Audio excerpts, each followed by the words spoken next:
Good evening from Belmont University in Nashville, Tennessee.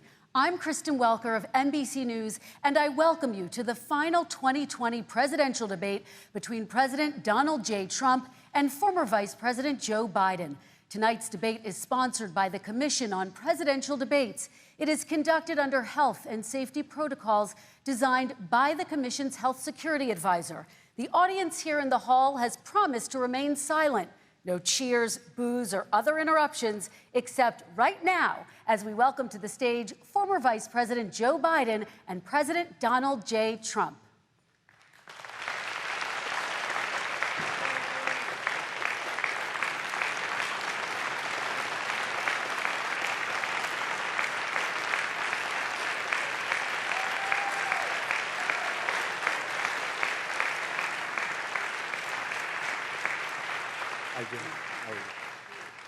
And I do want to say a very good evening to both of you. This debate will cover 6 major topics. At the beginning of each section, each candidate will have 2 minutes uninterrupted to answer my first question. The Debate Commission will then turn on their microphone only when it is their turn to answer, and the Commission will turn it off exactly when the 2 minutes have expired.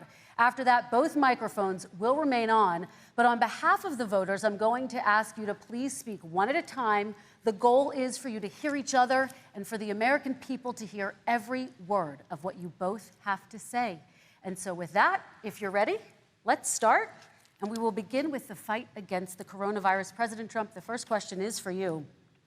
The country is heading into a dangerous new phase. More than 40,000 Americans are in the hospital tonight with COVID, including record numbers here in Tennessee. And since the two of you last shared a stage, 16,000 Americans have died from COVID. So please be specific. How would you lead the country during this next stage of the coronavirus crisis? 2 minutes, uninterrupted. So, as you know, 2.2 million people modeled out were expected to die. We closed up the greatest economy in the world in order to fight this horrible disease that came from China.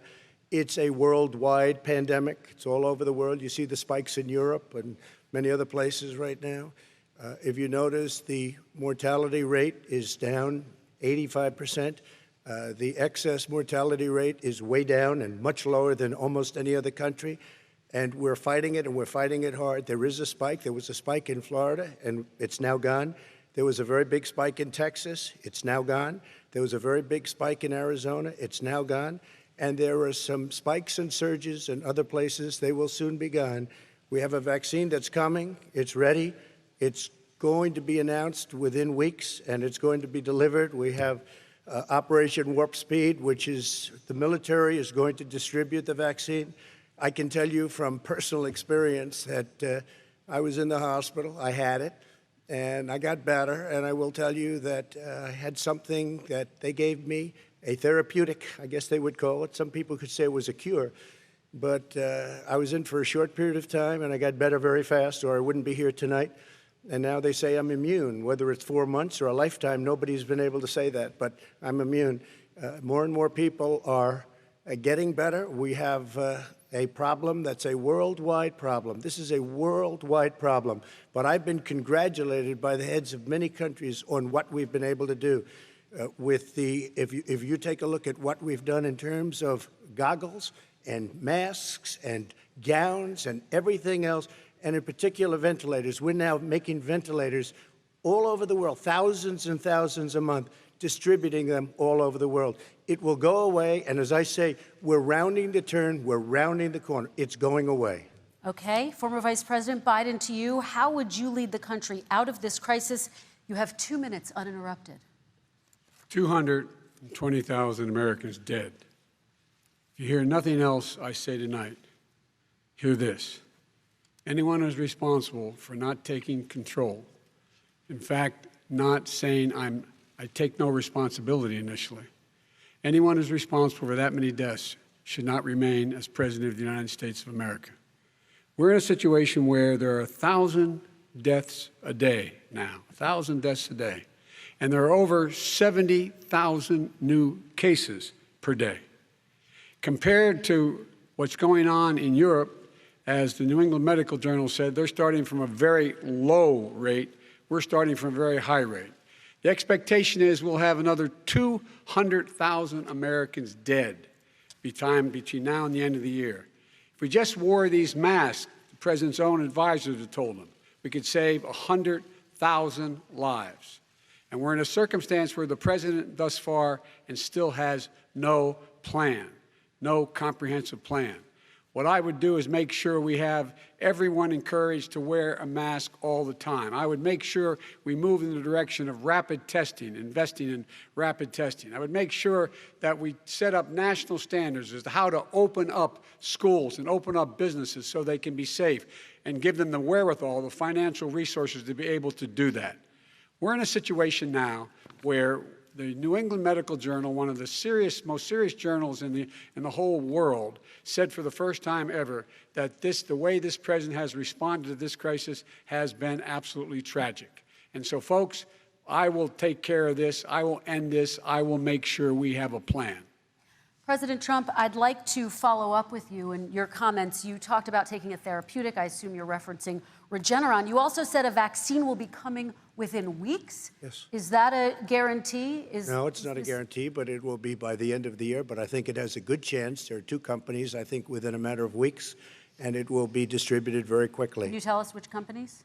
Johnson & Johnson is doing very well. Moderna is doing very well. Pfizer is doing very well. And we have numerous others. Then we also have others that we're working on very closely with other countries, in particular Europe. Let me follow up with you, and because this is new information, you have said a vaccine is coming soon, within weeks now. Your own officials say it could take well into 2021 at the earliest for enough Americans to get vaccinated. And even then, they say the country will be wearing masks and distancing into 2022. Is your timeline realistic? No, I think my timeline is going to be more accurate. I don't know that they're counting on the military the way I do, but we have our generals lined up, one in particular that's the head of logistics. And this is a very easy distribution for him. He's ready to go as soon as we have the vaccine. And we expect to have 100 million vials. As soon as we have the vaccine, he's ready to go. Vice President Biden, your reaction, and just 40% of Americans say they would definitely agree to take a coronavirus vaccine if it was approved by the government. What steps would you take to give Americans confidence in a vaccine if it were approved? Make sure it's totally transparent. Have the scientists of the world see it, know it, look at it, go through all the processes. And by the way, this is the same fellow who told you this is going to end by Easter last time. This is the same fellow who told you that, don't worry, we're going to end this by the summer. We're about to go into a dark winter. And he has no clear plan, and there's no prospect that there's going to be a vaccine available for the majority of the American people before the middle of next year. President Trump, your reaction, he says you have no plan. I don't think we're going to have a dark winter at all. We're opening up our country. We've learned and studied and understand the disease, which we didn't at the beginning. When I closed and banned China from coming in heavily infected, and then ultimately Europe, but China was in January. Months later, he was saying I was xenophobic. I did it too soon. Now he's saying, oh, I should have, moved quicker. But he didn't move quicker. He was months behind me, many months behind me. And frankly, he ran the H1N1 swine flu, and it was a total disaster, far less lethal, but it was a total disaster. Had that had this kind of numbers, 700,000 people would be dead right now, but it was a far less lethal disease. Look, his own person who ran that for him, who, as you know, was his chief of staff, said it was catastrophic, it was horrible, we didn't know what we were doing. Now he comes up and he tells us how to do this. Also, everything that he said about the way every single move that he said we should make, that's what we've done. We've done all of it. But he was way behind us. Vice President Biden, your response. My response is he is xenophobic, but not because he shut down access from China. And he did it late after 40 countries had already done that. In addition to that, what he did, he made sure that we had 44 people that were in there in China trying to get to Wuhan to determine what exactly the source was. What did the president say in January? He said, no, he said, he's being transparent. The president of China is being transparent. We owe him a debt of gratitude. We have to thank him. And then what happened was we started talking about using the Defense Act to make sure we go out and get whatever is needed out there to protect people. And again, I go back to this. He had nothing. He did virtually nothing. And then he gets out of the hospital and he talks about, don't worry, it's all going to be over soon. Come on. There's not another serious scientist in the world who thinks it's going to be over soon. President Trump, your reaction? I say over soon. I say we're learning to live with it. We have no choice. We can't lock ourselves up in a basement like Joe does. He has the ability to lock himself up. I don't know. He's obviously made a lot of money someplace, but he has this thing about living in a basement. People can't do that. By the way, I, as the president, couldn't do that. I'd love to put myself in the basement or in a beautiful room in the White House and go away for a year and a half until it disappears. I can't do that. And Kirsten, every meeting I had, and I'd meet a lot of families, including Gold Star families and military families, every meeting I had, and I had to meet them. I had to. It would be horrible to have canceled everything. I said, this is dangerous. And you catch it. And, I caught it. I learned a lot. Great doctors, great hospitals. And now I recovered. 99.9 of young people recover. 99% of people recover. We have to recover. We can't close up our nation. We have to open our school, and we can't close up our nation, or you're not going to have a nation. And of course, the CDC has said young people can get sick with COVID-19 and can pass it. Vice President Biden, I want to talk broadly about strategy, though. Can I respond to that? 30 seconds, please, and then 30 I have a seconds. question. No, number one, he says that we're learning to live with it. People are learning to die with it. You folks home will have an empty chair at the kitchen table this morning. That man or wife going to bed tonight and reaching over to try to touch out of habit where their wife or husband is gone. Learning to live with it. Come on. We're dying with it because he has never said, you said it's dangerous. When's the last time? Is it really dangerous still? Are we dangerous? You tell the people it's dangerous now? What should they do about the danger? And you say, I take no responsibility. Let me talk about your two. Excuse me, I take full responsibility. It's not my fault that it came here. It's China's fault. And you know what? It's not Joe's fault that it came here either. It's China's fault. They kept it from going into the rest of China for the most part, but they didn't keep it from coming out to the world, including Europe and ourselves. Vice President Biden. The fact is that when we knew it was coming, when it hit, what happened? What did the president say? He said, don't worry, it's going to go away. Be gone by Easter. Don't worry. The warm weather. Don't worry. Maybe inject bleach. He said he was kidding when he said that, but a lot of people thought it was serious. A whole range of things the president has said. Even today, he thinks we are in control. We're about to lose 200,000 more people. President Trump. Look, perhaps just to finish this, I was kidding on that, but just to finish this, when I closed, he said I shouldn't have closed. And that went on for months. Nancy Pelosi said the same thing. She was dancing on the streets in Chinatown in San Francisco. But when I closed, he said, this is a terrible thing, you're xenophobic. I think he called me racist even, and because I was closing it to China. Now he says I should have closed it earlier. Joe, it doesn't work. I didn't say either of those things. You certainly did. You certainly did. I talked about a xenophobia in a different context. It wasn't about closing the border to Chinese coming to the United States. All right, I want to talk about both of your different strategies to handling He thought this. I shouldn't have closed the border. Well, that's obvious. Do you want to respond to that quickly, Vice President No. Biden? Okay.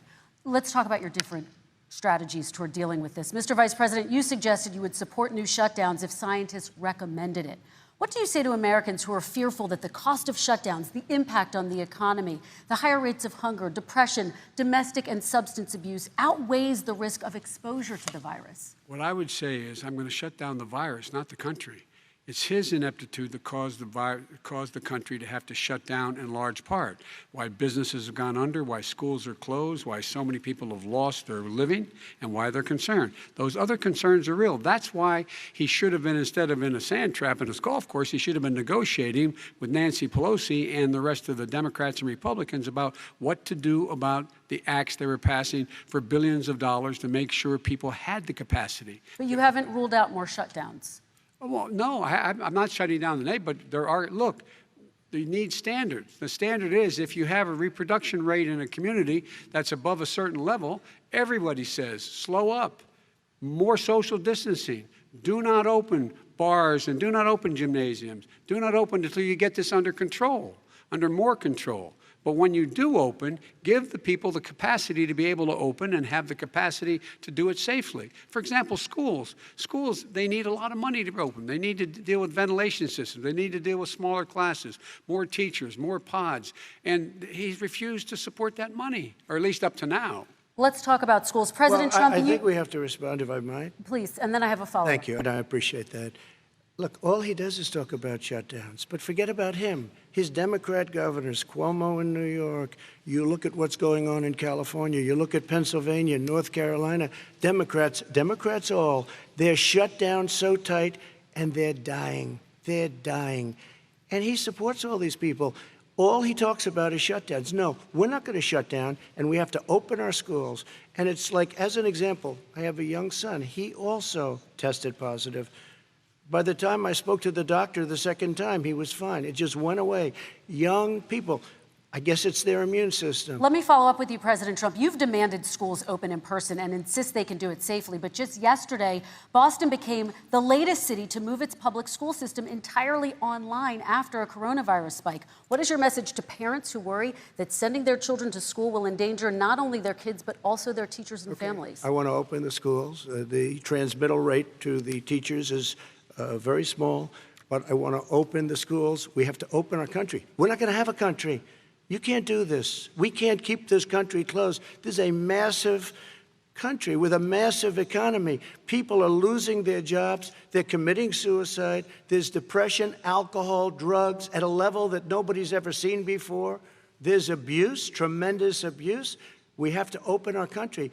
You know, I've said it often. The cure cannot be worse than the problem itself.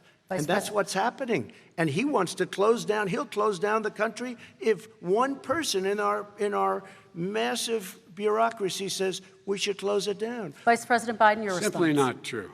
We ought to be able to walk and chew gum at the same time. We ought to be able to safely open, but when they need resources to open.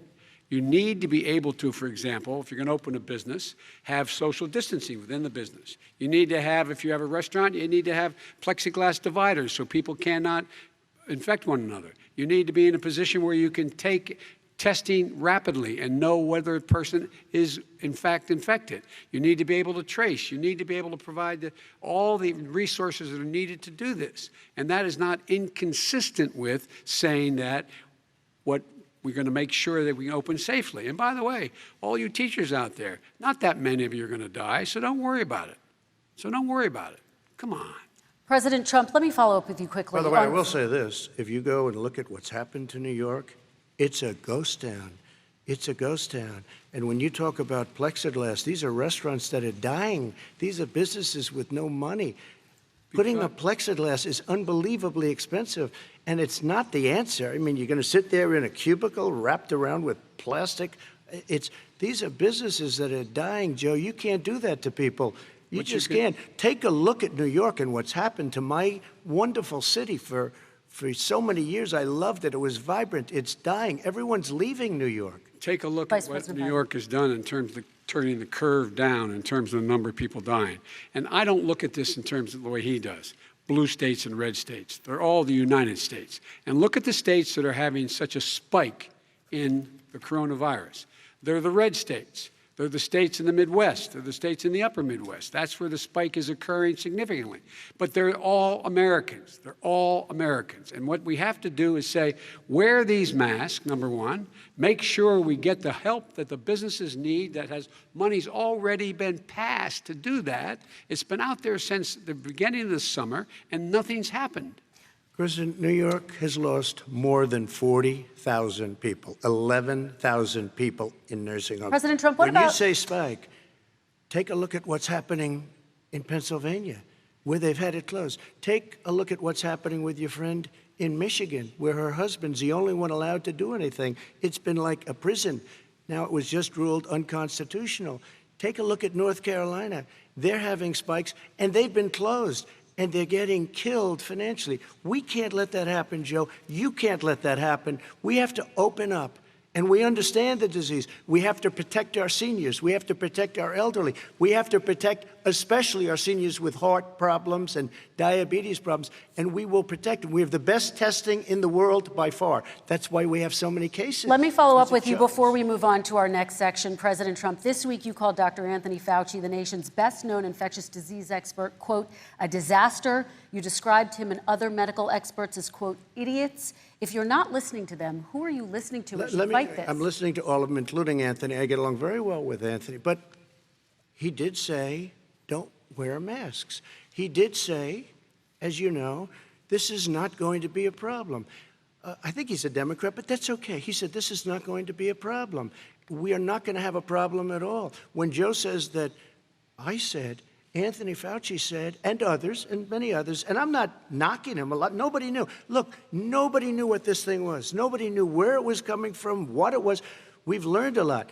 But Anthony said, don't wear masks. Now he wants to wear masks. Anthony also said, if you look back, exact words, here's his exact words. This is no problem. This is going to go away soon. So he's allowed to make mistakes. He happens to be a good person. Vice President Biden, your response quickly, and then we're going to move on to the next section. My response is that think about what the president knew in January and didn't tell the American people. He was told this was a serious virus that spread in the air, and it was much worse than the flu. He went on record and said to one of your colleagues, recorded, that in fact he knew how dangerous it was, but he didn't want to tell us. He didn't want to tell us because he didn't want us to panic. He didn't want us, Americans don't panic. He panicked. But guess what? In the meantime, we find out in the New York Times the other day that, in fact, his folks went to Wall Street and said this is a really dangerous thing. And a memo out of that meeting, not from his administration, but from some of the brokers, said sell short because we got to get moving. It's a dangerous problem. Well, this is I'm going to give you 30 seconds to respond, and then we're going to move on. The Wall Street one, I don't know. Somebody went to Wall Street. You're the one that takes all the money from Wall Street. I don't take it. Joe, you have raised a lot of money, tremendous amounts of money. And every time you raise money, deals are made, Joe. I could raise so much more money. As president and as somebody that knows most of those people, I could call the heads of Wall Street, the heads of every company in America. I would blow away every record, but I don't want to do that because it puts me in a bad position. And then you bring up Wall Street. You shouldn't be bringing up Wall Street because you're the one that takes the money from Wall Street, not me. I could blow away your records that, like you wouldn't believe. We don't need money. We have plenty of money. In fact, we beat Hillary Clinton with a tiny fraction of the money that she was able to. All right, gentlemen, we're going to move on. Don't tell me about Wall Street. Average contribution, $43. All right, we're going to move on to our next section, which is national security. And I do want to start with the security of our elections and some breaking news from overnight. Just last night, top intelligence officials confirmed again that both Russia and Iran are working to influence this election. Both countries have obtained U.S. voter registration information, these officials say, and Iran sent intimidating messages to Florida voters. This question goes to you, Mr. Vice President. What would you do to put an end to this threat? You have 2 minutes uninterrupted. I made it clear, and I ask everyone else to take the pledge. I made it clear that any country, no matter who it is, that interferes in American elections will pay a price. They will pay a price. And it's been overwhelmingly clear this election, I won't even get into the last one, this election, that Russia has been involved, China has been involved to some degree, and now we learn that Iran is involved. They will pay a price if I'm elected. They're interfering with American sovereignty. That's what's going on right now. They're interfering with American sovereignty. And to the best of my knowledge, I don't think the president said anything to Putin about it. I don't think he's stalking them a lot. I don't think he said a word. I don't know why he hadn't said a word to Putin about it. And I don't know what he has recently said, if anything, to the Iranians. My guess is he'd probably be more outspoken with regard to the Iranians. But the point is this, folks. We are in a situation where we have foreign countries trying to interfere in the outcome of our election. His own national security advisor told him that what is happening with his buddy, I will. His buddy, Rudy Giuliani, he's being used as a Russian pawn. He's being fed information that is Russian, that is not true.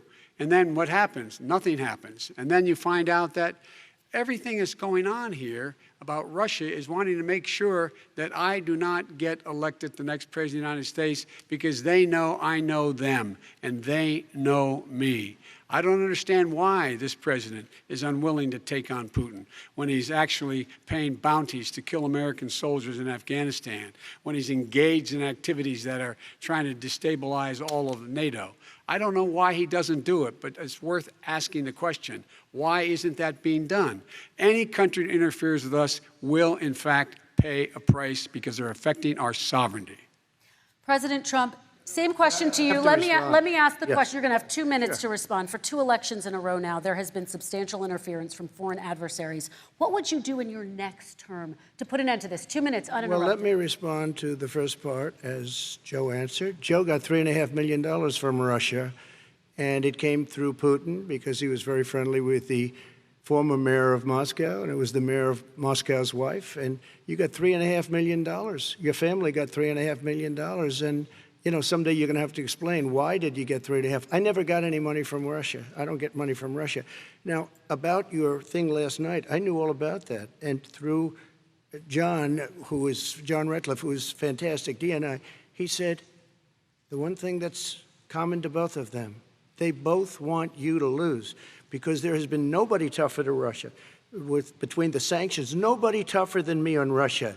Between the sanctions, between all of what I've done with NATO, you know, I've got the NATO countries to put up an extra $130 billion, going to $420 billion a year.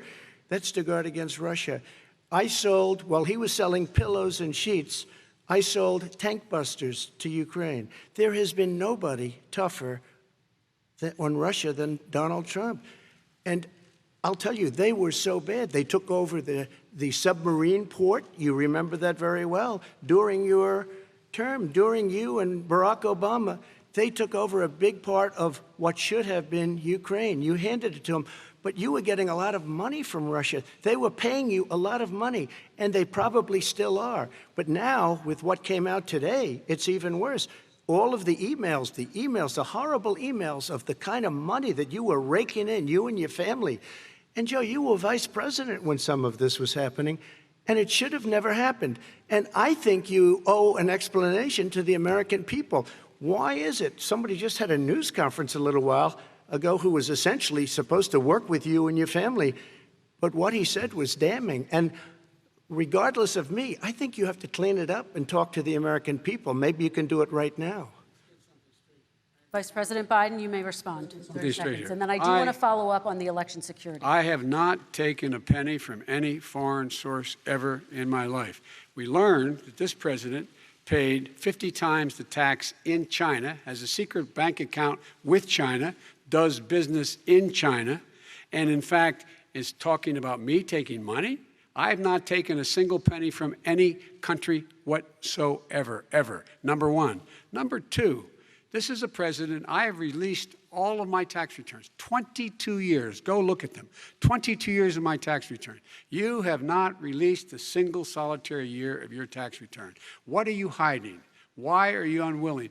The foreign countries are paying you a lot. Russia's paying you a lot. China's paying you a lot. And your hotels and all your businesses all around the country, all around the world. And China's building a new road to a new a golf course you have overseas. So what's going on here? Why don't release your tax return or stop talking about corruption? President Trump, your response. First of all, I called my accountants, underwrote it. I'm going to release them as soon as we can. I want to do it, and it'll show how successful, how great this company is. But much more importantly than that, people were saying $750. I asked them a week ago, I said, what did I pay? They said, sir, you prepaid tens of millions of dollars. I prepaid my tax. Tens over the last number of years. Tens of millions of dollars I prepaid because at some point they think it's an estimate. They think I may have to pay tax. So I already prepaid it. Nobody told me that. Did your accountant Nobody tell told you you that. Excuse them? me. And it wasn't written whenever they write this. They keep talking about $750, which I think is a filing fee. But let me just tell you, I prepaid millions and millions of dollars in taxes. Number one. Number two, I don't make money from China. You do. I don't make money from Ukraine. You do. I don't make money from Russia. You made $3.5 million, Joe, and your son gave you. They even have a statement that we have to give 10% to the big man. You're the big man, I think. I don't know, maybe you're not, but you're the big man, I think. Your son said we have to give 10% to the big man. Joe, what's that all about? It's terrible. All right, gentlemen, I want to ask you both some questions about all of this, but I'm going to let you both respond very quickly. You just said you spoke to your accountant about potentially releasing your taxes. Did he tell you when you can release them? Do you have a deadline for when you're going to release them to the American people? I get treated worse than the Tea Party got treated.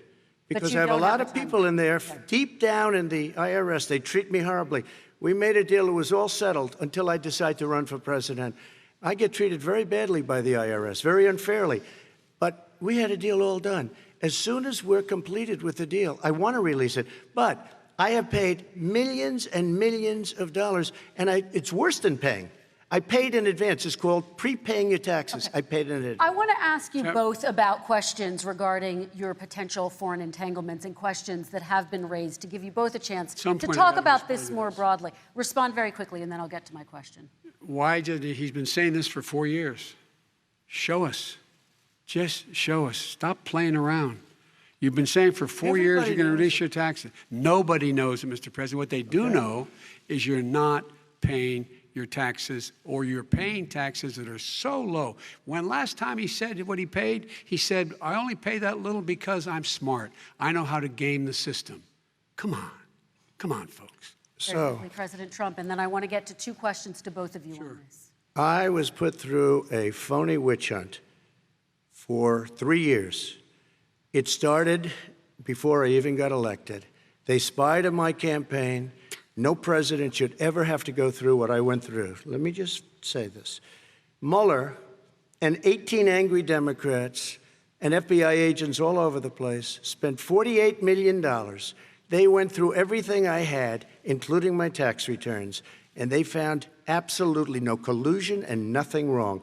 $48 million. I guarantee you, if I spent $1 million on you, Joe, I could find plenty wrong. Because the kind of things that you've done and the kind of monies that your family has taken, I mean, your brother made money in Iraq, millions of dollars. Your other brother made a fortune, and it's all through you, Joe. And they say you get some of it, and you do live very well. You have houses all over the place. You live very well. All right, gentlemen, let me just ask some questions about all of this broadly. Vice President Biden, there have been questions about the work your son has done in China and for a Ukrainian energy company when you were vice president. In retrospect, was anything about those relationships inappropriate or unethical? Nothing was unethical. Here's what the deal. With regard to Ukraine, we had this whole question about whether or not, because he was on the board, I later learned of a Burisma, a company, that somehow I had done something wrong. Yet every single solitary person, when he was going through his impeachment, testifying under oath who worked for him, said, I did my job impeccably. I carried out U.S. policy. Not one single solitary thing was out of line. Not a single thing, number one. Number two, the guy who got in trouble in Ukraine was this guy trying to bribe the Ukrainian government to say something negative about me, which they would not do and did not do because it never, ever, ever happened. My son has not made money in terms of this thing about, what are you talking about, China. I have not had, the only guy made money from China is this guy. He's the only one. Nobody else has made money from China. President Trump, let me ask my question to you. But could I just one thing? Very quickly. His son didn't have a job for a long time, was sadly no longer in the military service. I won't get into that. And he didn't have a job. As soon as he became vice president, Burisma, not the best reputation in the world. I hear they paid him $183,000 a month. Listen to this. $183, and they gave him a $3 million upfront payment. All right. And he had no energy I'm going to let the Vice President respond to that quickly, and then I dishonest. need to get to a question to you. Very quickly. No basis for that. Everybody investigated that. No one said anything he did was wrong in Ukraine. Okay, President Trump, this is for you. Since you took office, you've never divested from your business. You've personally promoted your properties abroad. A report this week, which was referenced, does indicate that your company has a bank account in China. So how can voters know that you don't have any foreign conflicts of interest? I have many bank accounts, and they're all listed, and they're all over the place. I mean, I was a businessman doing business. The bank account you're referring to, which is everybody knows about it, it's listed. The bank account was in 2013. That's when it was. It was opened it was closed in 2015, I believe. And then I decided, because I was thinking about doing a deal in China like millions of other people. I was thinking about it, and I decided I'm not going to do it. Didn't like it. I decided not to do it. Had an account open, and I closed it. Okay. Excuse me. And then, unlike him, where he's vice president and he does business, I then decided to run for president after that. That was before. So I closed it before I even ran for president, let alone became president. Big difference. He is the vice president of the United States, and his son, his brother, and his other brother are getting rich. They're like a vacuum cleaner. They're sucking up money President every Trump, place thank he you. goes. We do Not need to true. move on. I do want to ask you, Vice President Biden, about China. Let's talk about China more broadly. Of course, President Trump has said that they should pay for not being fully transparent in regards to the coronavirus. If you were president, would you make China pay? And please be specific. What would that look like? What I'd make China do is play by the international rules, not like he has done. He has caused the deficit of China to go up, not down, with China, up, not down. We are making sure that in order to do business in China, you have to give all your intellectual property. You have to have a partner in China. It's 51%. We would not do that at all, number one. Number two, we're in a situation where China would have to play by the rules internationally as well. When I met with Xi, when I was still vice president, he said we're setting up air identification zones in the South China Sea. You can't fly through them. I said we're going to fly through them. We just flew B-52, B-1 bombers through it. We're not going to pay attention. They have to play by the rules. And what's he do? He embraces guys like the thugs like in North Korea and the Chinese president and Putin and others, and he pokes his finger in the eye of all of our friends, all of our allies. We make up we're 25% of the world's economy. We need to be having the rest of our friends with us saying to China, these are the rules. You play by them or you're going to pay the price for not paying by them economically.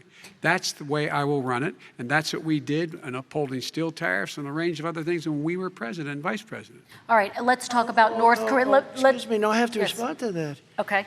Very quickly, and His then we're son going to move walked on to out with North $1.5 billion Korea. from China to Not manage after true. spending 10 minutes in office and being in Air Force Two, number one. Number two, there's a very strong email talking about your family wanting to make $10 million a year for introductions. President Trump, on China policy, true. though, what No, but wait a specifically are minute. you going to do? What specifically are you going to do to make China pay? You've said you're going First to of make all, them pay. China is paying. They're paying billions and billions of dollars. I just gave New $28 billion. sanctions? New sanctions? I just gave $28 billion to our farmers. because Taxpayers' China, money. It's what? Taxpayers' money. Didn't No, come no, from yeah, China. you know who the taxpayer is. It's called China. China paid true. $28 billion, and you know what they did to pay it, Joe? They devalued their currency, and they also paid up. And you know who got the money? Our farmers, our great farmers, because they were targeted. You never charged them anything. Also, I charged them 25% on dumped steel because they were killing our steel industry. We were not going to have a steel industry. Okay. And now we have a steel industry. Vice President Biden, your response, please. Our response is, look, this isn't about, there's a reason why he's bringing up all this malarkey. There's a reason for it. He doesn't want to talk about the substantive issues. It's not about his family and my family. It's about your family. And your family's hurting badly. If you're making if you're a middle-class family, you're getting hurt badly right now. You're sitting at the kitchen table this morning deciding, well, we can't get new tires, they're bald because we have to wait another month or so. Or are we going to be able to pay the mortgage? Or who's going to tell her she can't go back to community college? They're the decisions you're making in the middle-class families like I grew up in Scranton and Claymont. They're in trouble. We should be talking about your families, but that's the last thing he wants to talk about.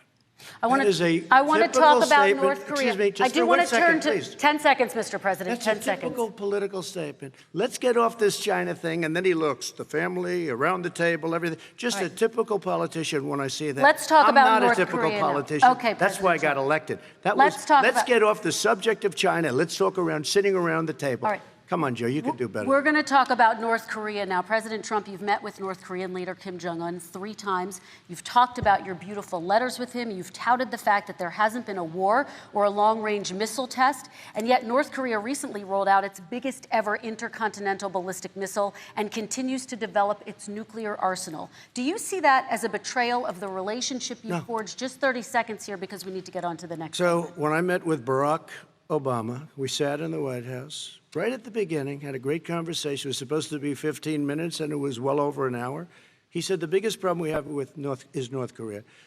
He indicated we will be in a war with North Korea. Guess what? It would be a nuclear war, and he does have plenty of nuclear capability. In the meantime, I have a very good relationship with him. Different kind of a guy, but he probably thinks the same thing about me. We have a different kind of a relationship. We have a very good relationship, and there's no war. And, you know, about 2 months ago, he broke into a certain area. They said, oh, there's going to be trouble. I said, no, they're not, because he's not going to do that. And I was right. Look, instead of being in a war where millions of people, Seoul, you know, is 25 miles away, millions and millions, 32 million people in Seoul. Millions of people would be dead right now. President we Trump, don't have that's a war, 30 and seconds. I have a good Thank relationship. you. Vice President Biden, to you. North Korea conducted 4 nuclear tests under the Obama administration. Why do you think you would be able to rein in this persistent threat right Because now? I'd make it clear, which we were making clear to China, they had to be part of the deal. Because here's the I made it clear, and as a spokesperson of the administration when I went to China, that they said, why are you moving your missile defense up so close? Why are you moving more forces here? Why are you continuing to do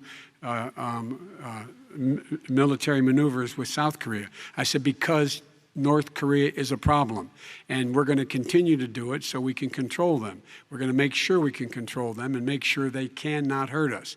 And so if you want to do something about it, step up and help. If not, it's going to continue. What has he done? He's legitimized North Korea. He's talked about his good buddy, who's a thug, and he talks about how we're better off. And they have much more capable missiles, able to reach U.S. territory much more easily than ever did before. Let me follow up with you, Vice President Biden. You've said you wouldn't meet with Kim Jong-un without preconditions. Are there any conditions under which you would meet with him? On the condition that he would agree that he would be drawing down his nuclear capacity to get the Korean Peninsula should be nuclear-free zone. All right, let's move on to American families. Kristen, they tried Very to quickly, meet with 10 him. seconds, They President. tried to meet with him. He wouldn't do it. He didn't like Obama. He didn't like him. He wouldn't do it. Okay, I know got to for give him a fact they chance to tried. respond to that He before we wouldn't move do on. it. You And know, that's okay. You know what, North Korea, we're not in a war. We have a good relationship. You know, people don't understand. Having a good President relationship Trump, with we have leaders to of move other on, 'cause countries we have is a lot a of good thing. We have a lot of questions to get Yes, to. not That's Your like response. saying we had a good relationship with Hitler before he, in fact, invaded Europe, the rest of Europe. Come on. The reason he would not meet with President Obama is because President Obama said, we're going to talk about denuclearization. We're not going to legitimize you, and we're going to continue to put stronger and stronger sanctions on you. That's why he wouldn't meet with us. All right, And let's it didn't move happen. on. Let's Excuse move on me. and talk He about left American me a families. mess, Kristen. President Trump, okay, we do They need to move on. left me a mess.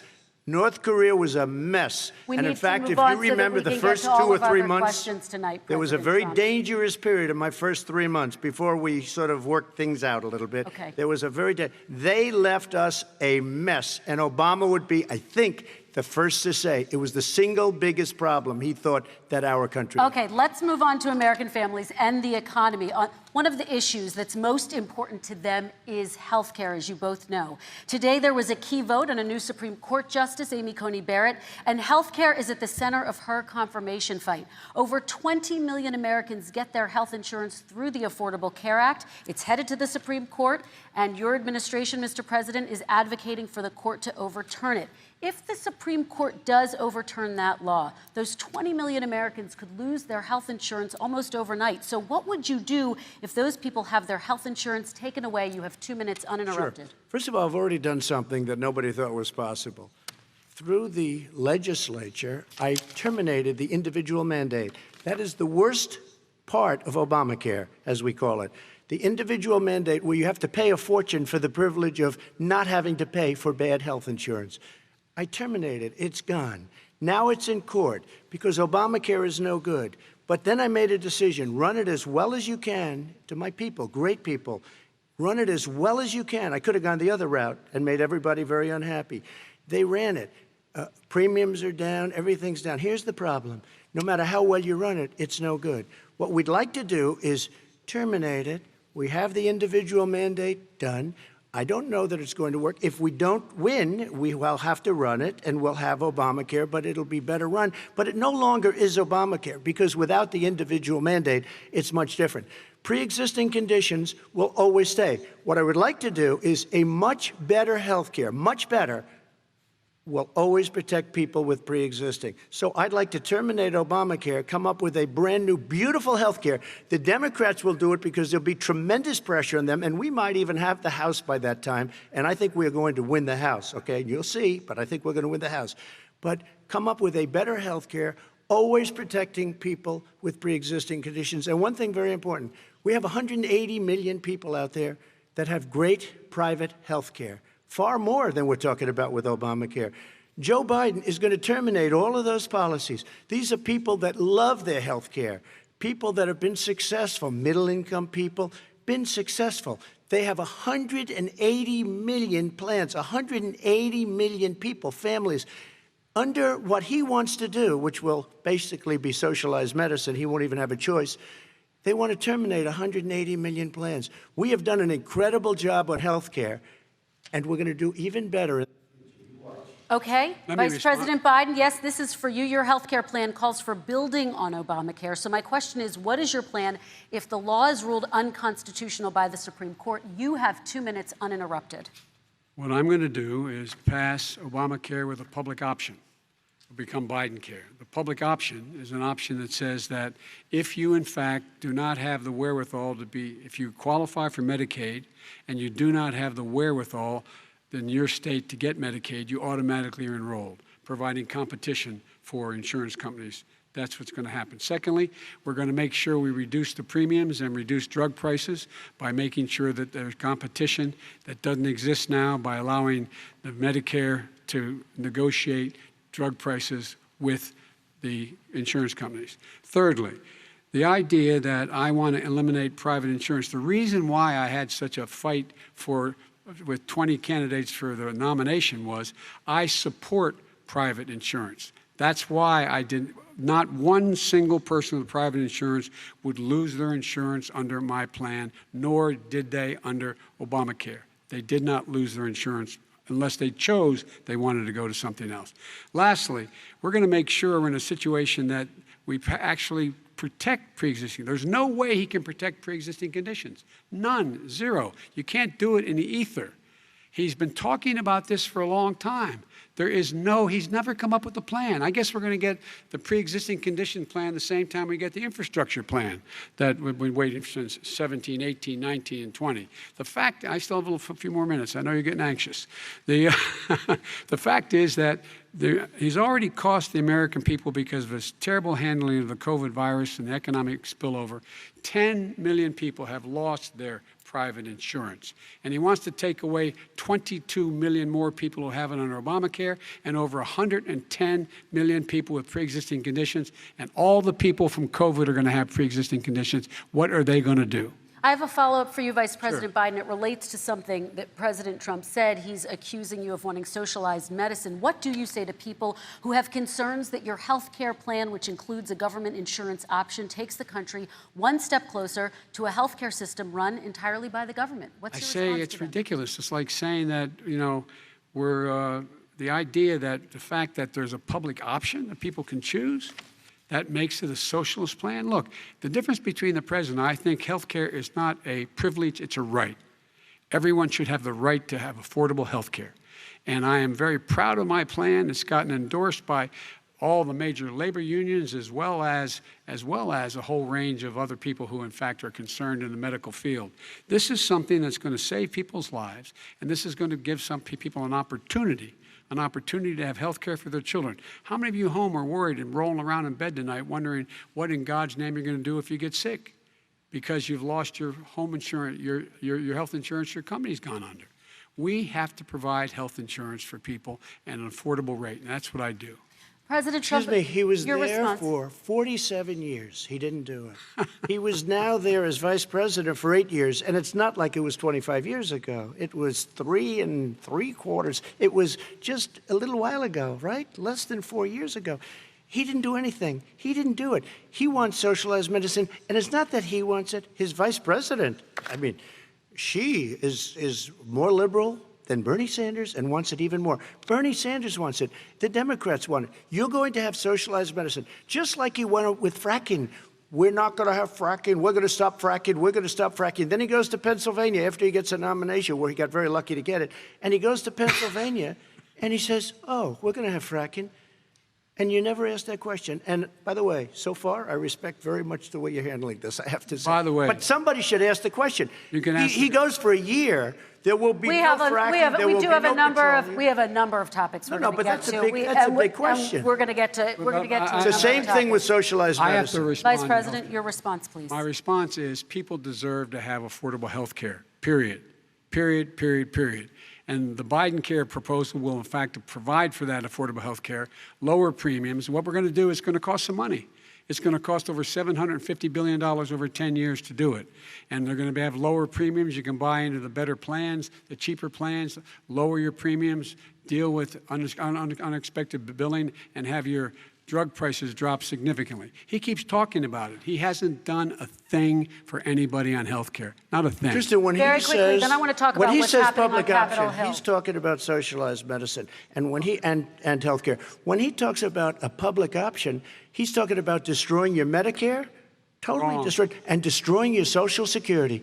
And this whole country will come down. You know, Bernie Sanders tried it in his state. He tried it in his state. His governor was a very liberal governor. They want to make it work. Okay, let's let Vice President Biden respond. It doesn't Vice work. President He's Biden, a very your confused response. guy. He thinks he's running against somebody else. He's running against Joe Biden.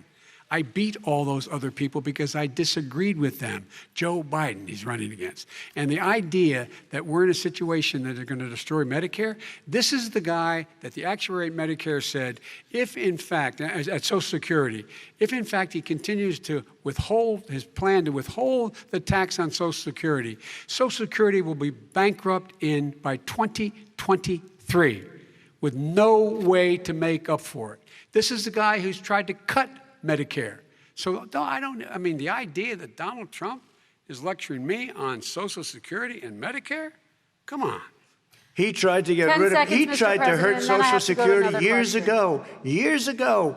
Go back and look at the records. He tried to hurt Social Security years ago. All right, let's move on. I'm going to move on. Mr. President, I have to move on to the next question. They said or the else stock we're not market going to have will time to boom talk about it. if I'm elected. If he's elected, the stock market will crash. Okay, let's The move biggest on to the analysts are next saying question. Let me respond. Very quickly. Look, the idea that the stock market is booming is his only measure of what's happening. Where I come from in Scranton and Claymont, the people don't live off of the stock market. Just in the last three years during this crisis, the billionaires in this country made, according to the Wall Street, $700 billion more dollars. $700 billion more dollars. Because that's his only measure. What happens to the ordinary people out there? What happens to them? Let's talk about what's happening on Capitol Hill. We're going to move on, 401ks are through the roof. We're going to move on. Stock are through the roof. All right. And he doesn't come from Scranton. That's like he lived there for a short period of time before he even knew it. We're going to move on to the next question. And the people of Pennsylvania Let me will move show on you to my that. next question, They gentlemen. understand. As of tonight, more than 12 million people are out of work. And as of tonight, 8 million more Americans have fallen into poverty, and more families are going hungry every day. Those hit hardest are women and people of color. They see Washington fighting over a relief bill. Mr. President, why haven't you been able to get them the help they need? 30 seconds here. Because Nancy Pelosi doesn't want to approve it. I do. But you're the president. I do, but I still have to get. Unfortunately, that's one of the reasons I think we're going to take over the House, because of her. Nancy Pelosi doesn't want to approve anything because she'd love to have some victories on a date called November 3rd. Nancy Pelosi does not want to approve it. We are ready, willing, and able to do something. Don't forget, we've already approved 3 plans, and it's gone through, including the Democrats, in all fairness.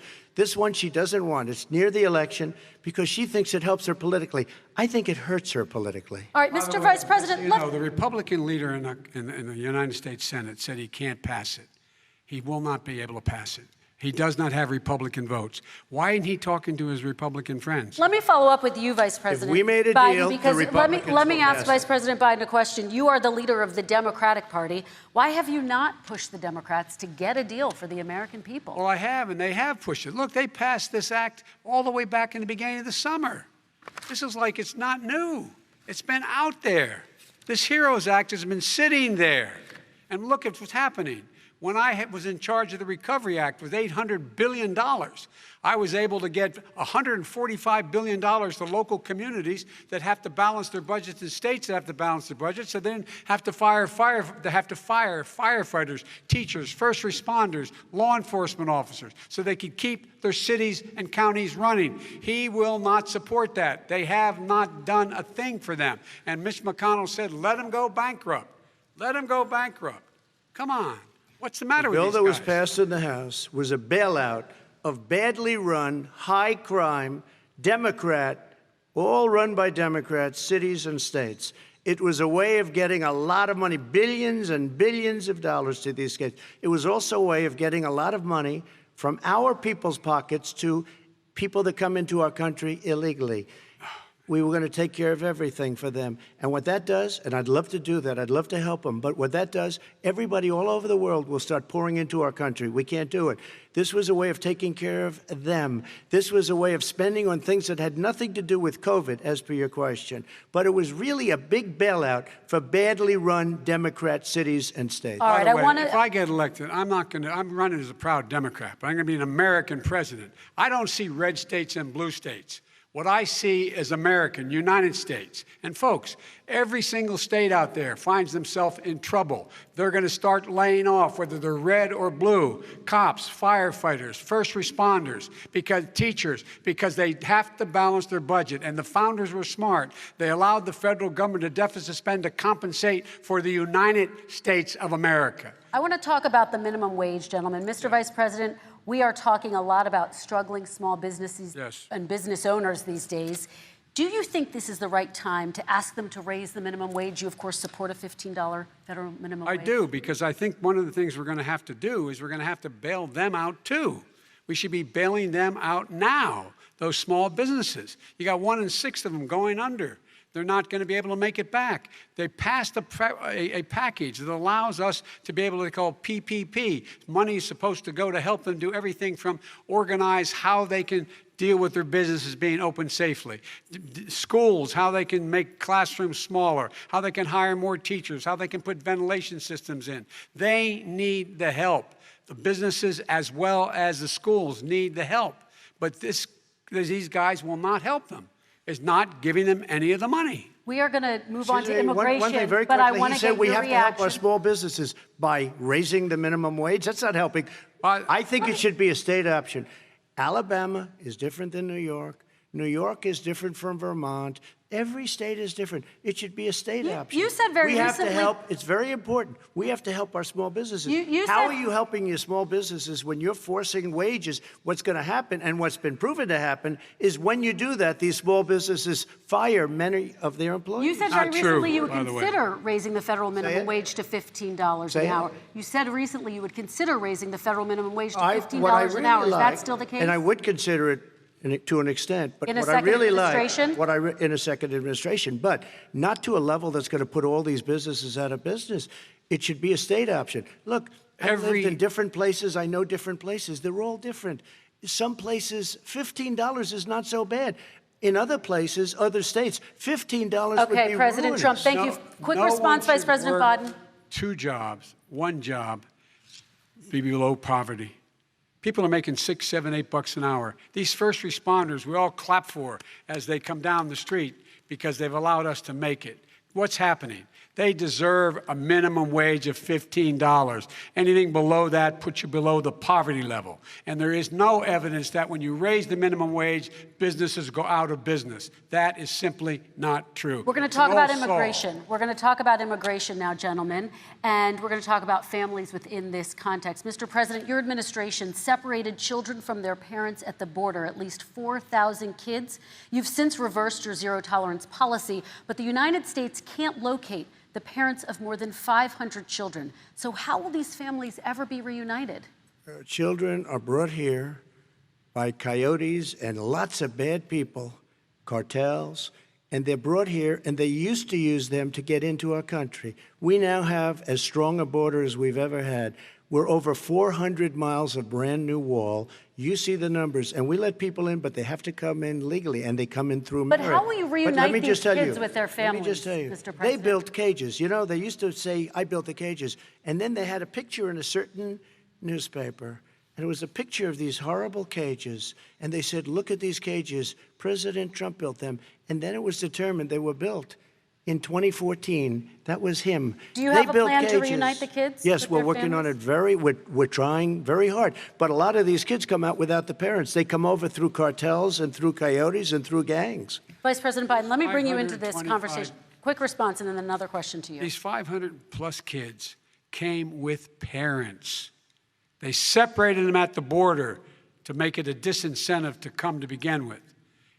Real tough. We're really strong. And guess what? They cannot, it's not coyotes didn't bring them over. Their parents were with them.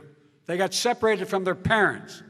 And it makes us a laughing stock and violates every notion of who we are as a nation. Let me ask you a follow-up Kristen, question. they did it. We changed the policy. Your response they to that? They did it. We changed. did not They built the separate cages. They, who built the cages, Joe? Let's talk about what Who we're built the talking about. cages, Let's Joe? talk about what we're talking about. What happened? Parents were ripped, their kids were ripped from their arms and separated. And now they cannot find over 500 sets of those parents, and those kids are alone. Nowhere to go. Nowhere to go. It's criminal. It's criminal. Let me ask Kristen, you I will about say this. immigration. They went 10 down. seconds, We and brought then I need to ask reporters, you. everything. They are so well taken care of. They're in facilities that were so clean. But some that of have them gotten haven't been such reunited But with their just ask families. one question. Who built the cages? I'd love you to ask him that. Who built the cages? Let me ask about your immigration policy, Mr. Vice President. The Obama administration did fail to deliver immigration reform, which had been a key promise during the administration. It also presided over record deportations as well as family detentions at the border before changing course. So why should voters trust you with an immigration overhaul now? Because we made a mistake. It took too long to get it right. It took too long to get it right. I'll be president of the United States, not vice president of the United States. And the fact is, I've made it very clear. Within 100 days, I'm going to send to the United States Congress a pathway to citizenship for over 11 million undocumented people.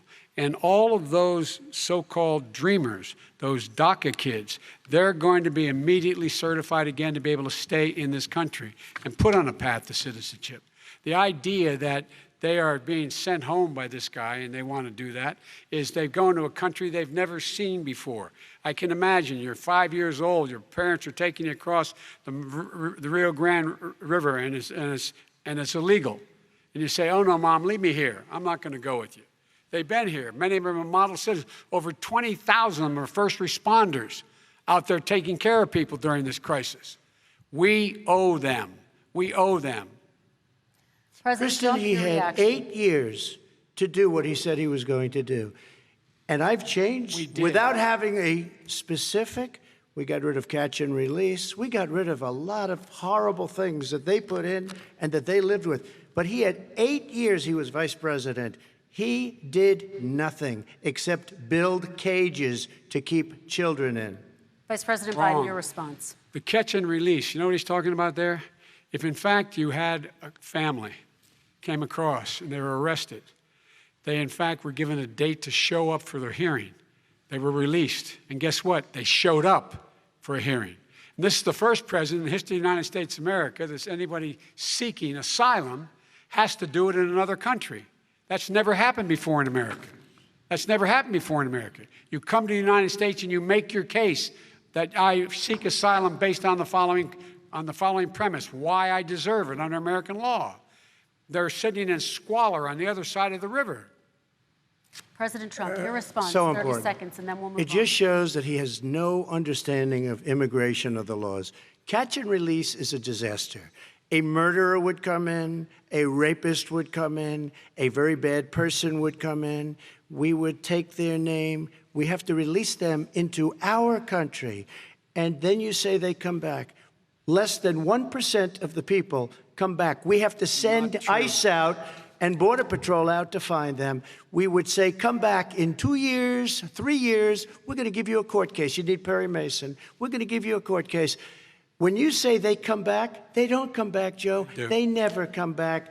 Only the really, I hate to say this, but those with the lowest IQ, they might come back. Okay, President Trump, let's give Vice President Biden a chance to respond, and then we're going to move on to the next section. You don't know the law, Joe.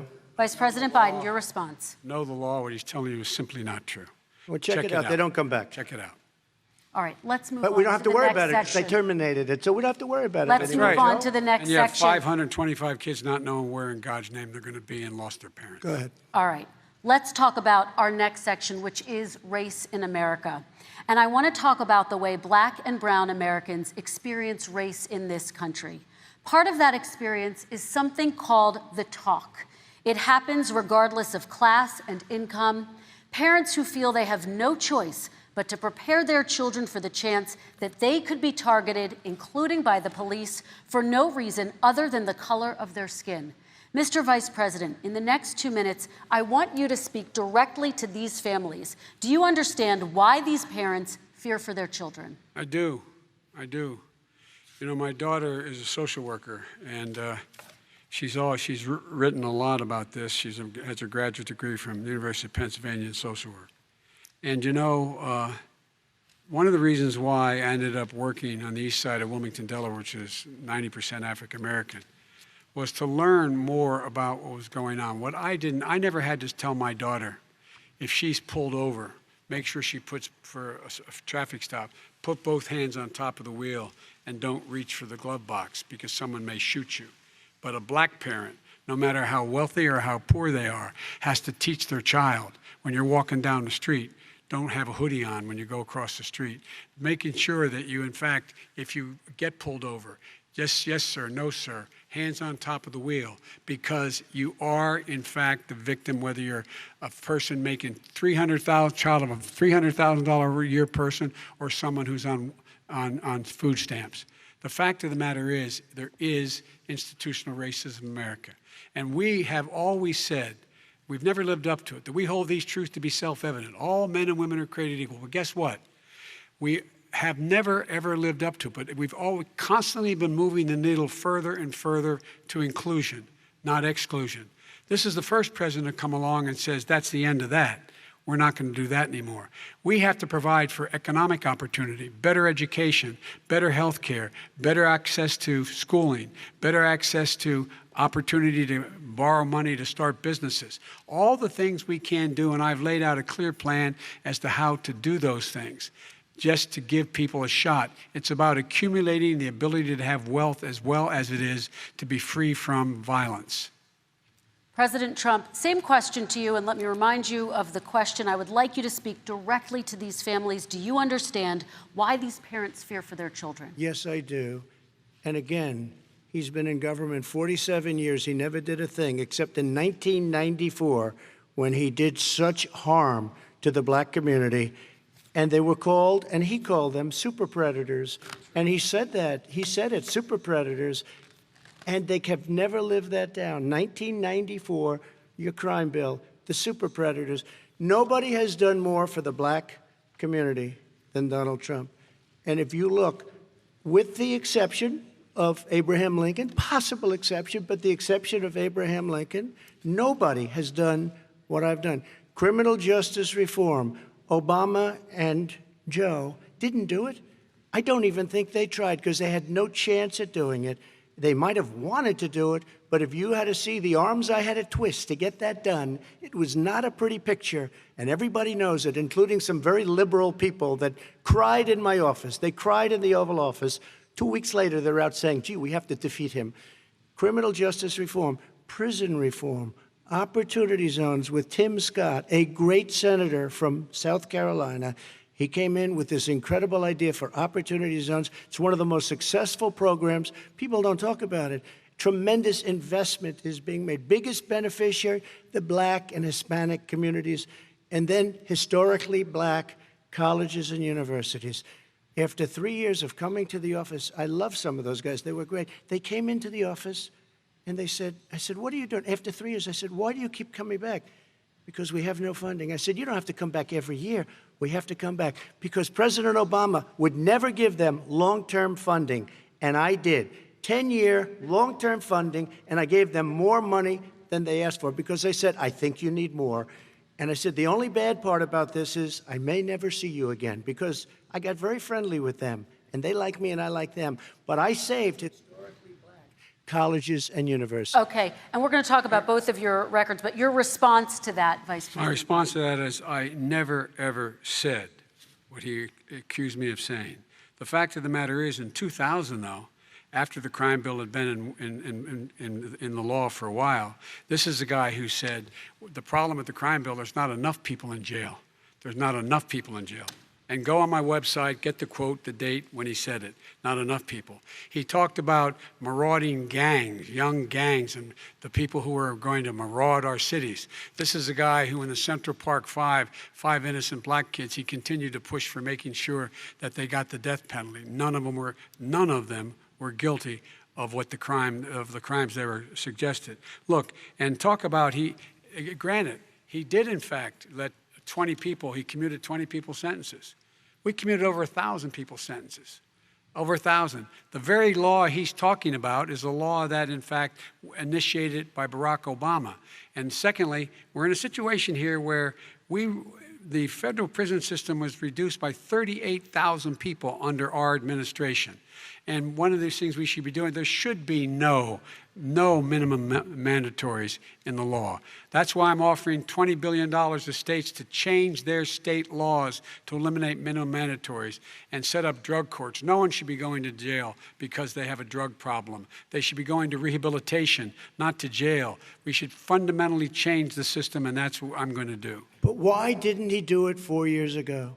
Why didn't you do that 4 years ago, even less than that? Why didn't you do it? You were vice president. You keep talking about all these things you're going to do and you're going to do this, but you were there just a short time ago and you guys did nothing. We did. You know, Joe, I ran because of you.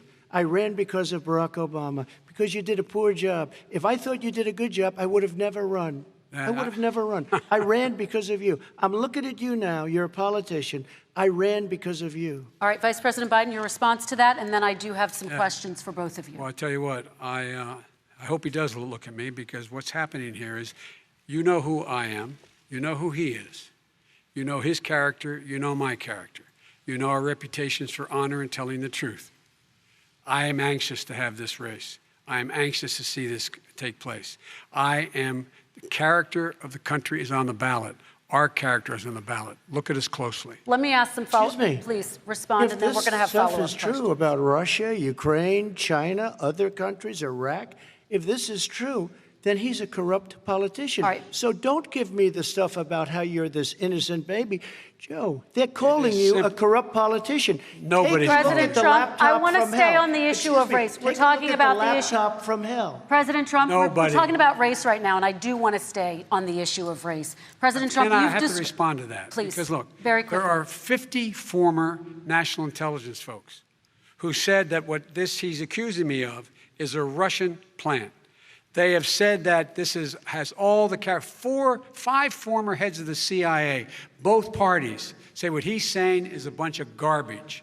Nobody believes it except his and his good friend Rudy Giuliani. You mean the laptop is now another Russia hoax? That's exactly what. Is this where you're going? This is where he's going. The laptop is Russia, Gentlemen, Russia. I want to stay on the issue of race. You have to be kidding. Here we go again with Russia. We're going to continue on the issue of race. Mr. President, you've described the Black Lives Matter movement as a symbol of hate. You've shared a video of a man chanting white power to millions of your supporters. You've said that black professional athletes exercising their First Amendment rights should be fired.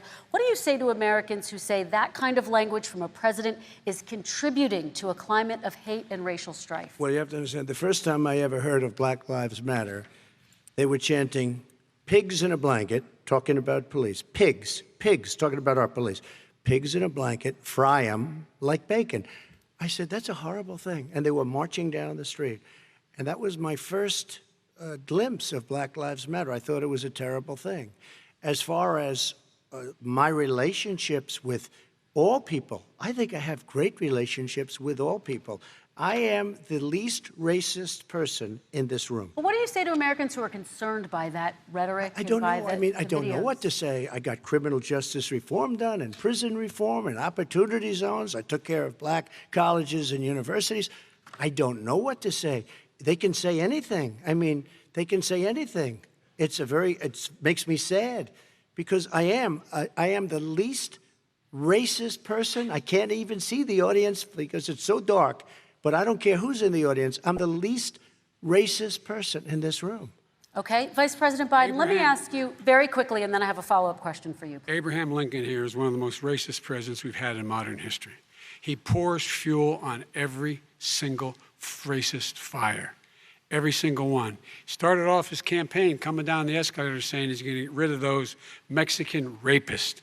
He's banned Muslims because they're Muslims. He has moved around and made everything worse across the board. He says about the poor boys, last time we were on stage here, he said, I told them to stand down and stand ready. Come on. This guy is a dog whistle about as big as a foghorn. President Trump, I'm going to give you 10 seconds to respond, and then I have a follow-up question. He made a reference to Abraham Lincoln. Where did that come in? I mean, You said you're Abraham Lincoln. No, where did that? No.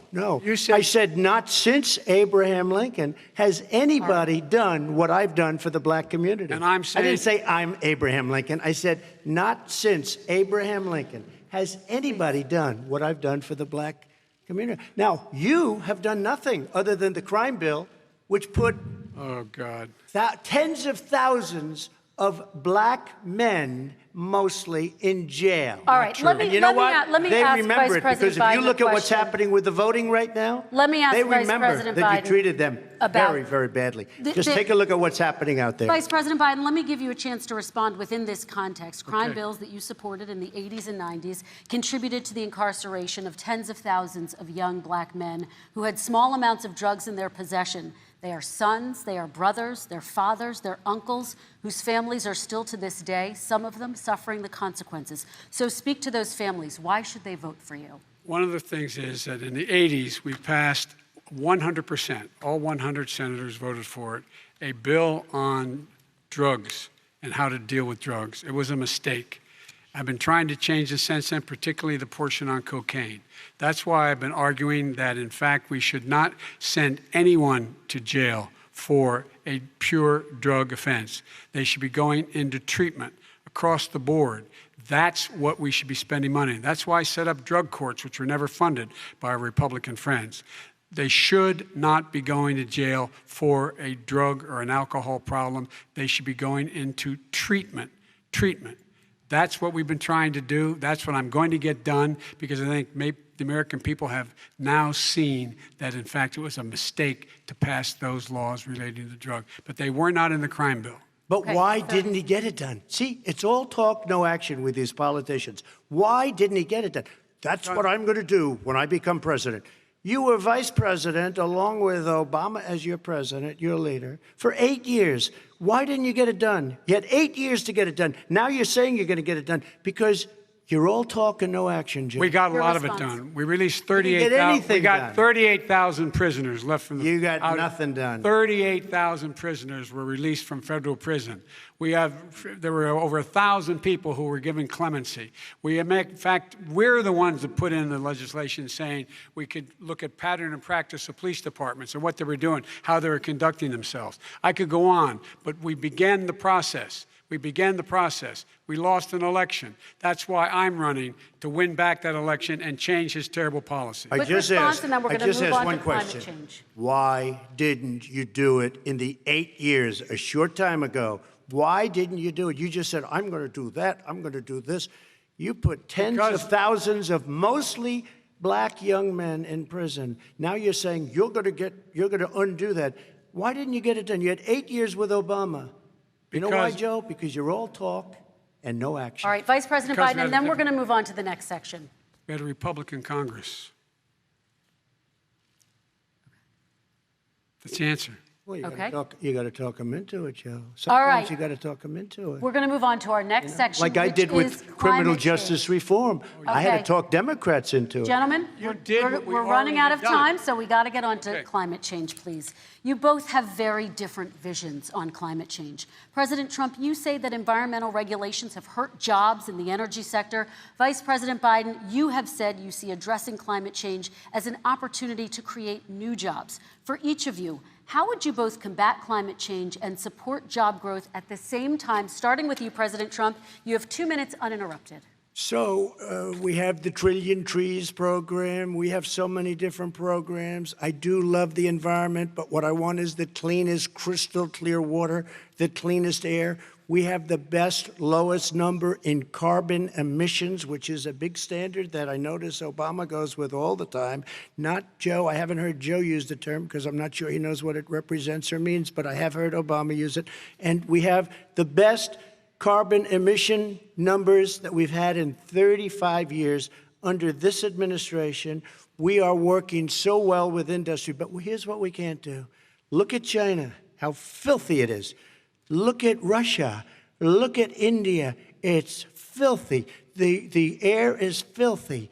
The Paris Accord, I took us out because we were going to have to spend trillions of dollars, and we were treated very unfairly. When they put us in there, they did us a great disservice. They were going to take away our businesses. I will not sacrifice tens of millions of jobs, thousands and thousands of companies because of the Paris Accord. It was so unfair. China doesn't kick in until 2030. Russia goes back to a low standard, and we kicked in right away. It would have destroyed our businesses. So, you ready? We have done an incredible job environmentally. We have the cleanest air, the cleanest water, and the best carbon emission standards that we've seen in many, many years. Vice President And we Biden. haven't destroyed our industries. Vice President Biden, 2 minutes to you, uninterrupted. Climate change and climate warming, global warming, is an existential threat to humanity. We have a moral obligation to deal with it. And we're told by all the leading scientists in the world we don't have much time. We're going to pass the point of no return within the next 8 to 10 years. 4 more years of this man eliminating all the regulations that were put in by us to clean up the climate, to limit limit emissions, will put us in a position where we're going to be in real trouble. Here's where we have a great opportunity. I was able to get both all the environmental organizations as well as labor, the people worried about jobs, to support my climate plan. Because what it does, it will create millions of new good-paying jobs. We're going to invest in, for example, 50,000 charging stations on our highways so that we can own the electric car market of the future. In the meantime, China is doing that.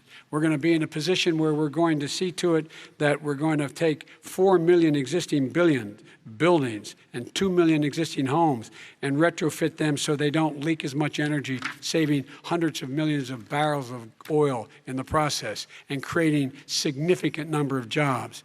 And by the way, the whole idea of what this is all going to do, it's going to create millions of jobs, and it's going to clean the environment. Our health and our jobs are at stake. That's what's happening.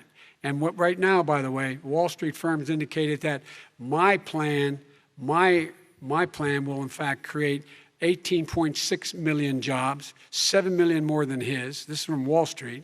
And I'll create $1 trillion more in economic growth than his proposal does. Not on climate, just on the economy. President Trump, your They came out and said very strongly, $6,500 will be taken away from families under his plan, that his plan is an economic disaster. If you look at what he wants to do, if you look at his plan, his environmental plan, you know who developed it? AOC plus 3. They know nothing about the climate. I mean, she's got a good line of stuff, but she knows nothing about the climate. And they're all hopping through hoops for AOC plus 3. Look, their real plan costs $100 trillion. If we had the best year in the history of our country for 100 years, we would not even come close to a number like that. When he says buildings, they want to take buildings down because they want to make bigger windows into smaller windows. as far as they're concerned, if you had no window, it would be a lovely thing. This is the craziest plan that anybody has ever seen. And this wasn't done by smart people. This wasn't done by anybody. Frankly, I don't even know how it can be good politically. Right. They want to spend $100 trillion. That's their real number. He's trying to say it was 6. It's $100 trillion. They want to knock down buildings and build new buildings with little, tiny, small windows. I mean, and many other things. Okay. And many other things. Let me have the Vice President It respond, is and we're running out of crazy. time, and we have a lot And more you'll questions to destroy get our to. country. So let's hear from the Vice President. I have a number more questions. I don't know where he comes from. I don't know where he comes up with these numbers. Queens. $100 trillion. Give me a break. This plan was, plan is endorsed by every major environmental group and every labor group. Labor, because they know the future lies. The future lies in us being able to breathe, and they know there are good jobs in getting us there. And by the way, the fastest growing industry in America is solar energy and wind. He thinks wind causes cancer, windmills. It's the fastest growing jobs, and they pay good prevailing wages, $45, $50 an hour. We can grow and we can be cleaner if we go the route I'm proposing. President Trump, Excuse me. please We are respond, and then I have some We are follow-ups. energy independent for the first time. We don't need all of these countries that we had to fight war over because we needed their energy. We are energy independent. I know more about wind than you do. It's extremely expensive, kills all the birds, it's very intermittent, it's got a lot of problems, and they happen to make the windmills in both Germany and China. And the fumes coming up, if you're a believer in carbon emission, the fumes coming up to make these massive windmills is more than anything that we're talking about with natural gas, which is very clean. One other thing. Find me a scientist who said that. I love solar, but solar doesn't quite have it yet. It's not powerful yet to really run our big, beautiful factories that we need to compete with the world. So False. It's all a pipe dream. But you know what we'll do? We're going to have the greatest economy in the world. But if you want to kill the economy, get rid of your oil industry. You want, and what about fracking? All right, now, let me allow fracking. Vice President Biden to I respond. never said I oppose fracking. You said it on tape. I did. Show the tape. Put it on your website. I'll put it on. Put it on the website. The fact of the matter is Show he's the list. flat lying. Would you rule out banning fracking? I do rule out banning fracking because the answer, we need other industries to transition to get to ultimately a complete zero emissions by 2025. What I will do with fracking over time is make sure that we can capture the emissions from the fracking, capture the emissions from gas. We can do that, and we can do that by investing money in doing it. But it's a transition to that. I have one more question in this pod, and then we have. He was against fracking. He said it. I will show that to you tomorrow. I am against fracking. Until he got the nomination, went to Pennsylvania, then he said, but you know what, Pennsylvania? He'll be against it very soon because his party is totally against it. Fracking on federal land, I said. No fracking or oil on federal land. Let me ask this final question in this section, and then I want to move on to our final section. President Trump, people of color are much more likely to live near oil refineries and chemical plants. In Texas, there are families who worry the plants near them are making them sick. Your administration has rolled back regulations on these kinds of facilities. Why should these families give you another 4 years in office? The families that we're talking about are employed heavily, and they're making a lot of money, more money than they've ever made. If you look at the kind of numbers that we produce for Hispanic, for Black, for Asian, it's 9 times greater, the percentage gain, than it was in 3 years, than it was under 8 years of the 2 of them, to put it nicely. 9 times more. Now, somebody lives, I have not heard the numbers or the statistics that you're saying, but they're making a tremendous amount of money economically. We saved it, and I saved it again a number of months ago when oil was crashing because of the pandemic. Okay. We saved it. We got, say what you want about relationship, we got Saudi Arabia, Mexico, and Russia to cut back, way back. We saved our oil industry, and now it's very vibrant again. All right. And everybody has very inexpensive gasoline. Remember Vice President Biden, your response, and then we're going to have a final question for both of you. My response is that those people live on what they call fence lines. He doesn't understand this. They live near chemical plants that, in fact, pollute, chemical plants and oil plants and refineries that pollute. I used to live near that when I was growing up in Claymont, Delaware. And more oil refineries in Marcus Hook and the Delaware River than there is any place, including in Houston at the time. When my mom get in the car and when there was first frost to drive me to school, turn in the windshield wiper, there'd be oil slick in the window. That's why so many people in my state were dying and getting cancer. The fact is, those frontline communities, it doesn't matter what you're paying them, it matters how you keep them safe. What do? And you impose restrictions on the pollutions the pollutants coming out of those fence line communities. Okay, I have one final Would question. he close down the oil industry? It falls. Would you close down the falls- oil By industry? the way, I would transition from the oil industry, yes. Oh, I would that's transition. a big statement. It is a big statement. That's a big because statement. I would stop Why would you do that? because the oil industry pollutes significantly. I see. Here's the deal. But That's you a can't big do statement. that. Well, if you let me finish the statement, because it has to be replaced by renewable energy over time. And I'd stop giving to the oil industry, I'd stop giving them federal subsidies. He won't give federal subsidies to the solar and wind. Yeah. Why are we giving it to oil industry? We actually do give All right. it to solar and wind. We And have that's one maybe the final biggest question. statement in terms of business. That's the biggest statement. Okay. Because We have basically one what he's final saying question, is he is Mr. going to President. destroy the oil industry. Will you remember that, Texas? Will you Okay. remember that, Pennsylvania, Oklahoma? Vice President Biden, let me give you 10 seconds to respond, and then Ohio. I have to get to the final question. Vice President Biden. He takes everything out of context. But the point is, look, we have to move toward a net zero emissions. The first place to do that by the year 2035 is in energy production, by 2050 totally. All right. One Is he final gonna get question China to to both do of it? you. No, we're finished with Is this. he We have going to to get move on China to to our do it? final question. We No, have to I'm move going on to to our final rejoin Paris question. Accord and make China abide by what they agreed to. All right, That'll this cost you is $1 about trillion. leadership, gentlemen. And this first question does go to you, President Trump. Imagine this is your inauguration day. What will you say in your address to Americans who did not vote for you? You'll each have 1 minute, starting with you, Mr. We have to make our country totally successful as it was prior to the plague coming in from China. Now we're rebuilding it, and we're doing record numbers, 11.4 million jobs in a short period of time, et cetera. But I will tell you, go back. Before the plague came in, just before, I was getting calls from people that were not normally people that would call me. They wanted to get together. We had the best black unemployment numbers in the history of our country. Hispanic, women, Asian, people with diplomas, with no diplomas, MIT graduates, #1 in the class. Everybody had the best numbers. And you know what? The other side wanted to get together. They wanted to unify. Success is going to bring us together. We are on the road to success. But I'm cutting taxes, and he wants to raise everybody's taxes, and he wants to put new regulations on everything. He will kill it.